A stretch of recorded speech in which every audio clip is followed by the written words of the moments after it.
കുട്ടികൾക്ക് ശാസ്ത്രീയവും ഗുണമേന്മയുള്ളതുമായ pre school വിദ്യാഭ്യാസം ലക്ഷ്യമിട്ടുകൊണ്ട് സമഗ്ര ശിക്ഷ കേരളയും പൊതുവിദ്യാഭ്യാസ വകുപ്പും നടപ്പിലാക്കുന്ന സ്റ്റാർസ് വർണ്ണക്കൂടാരം കോതമംഗലം ഗവൺമെന്റ് യു.പി. സ്കൂളിൽ ഉദ്ഘാടനം ചെയ്തു.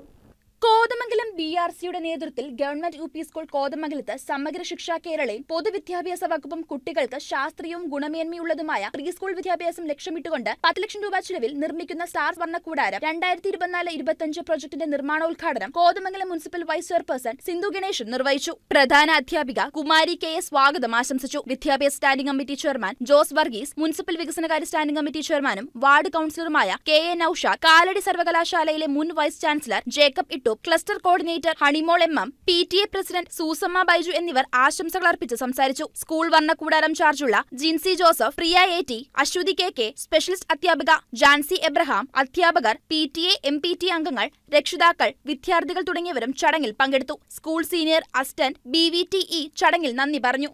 News desk KCV news.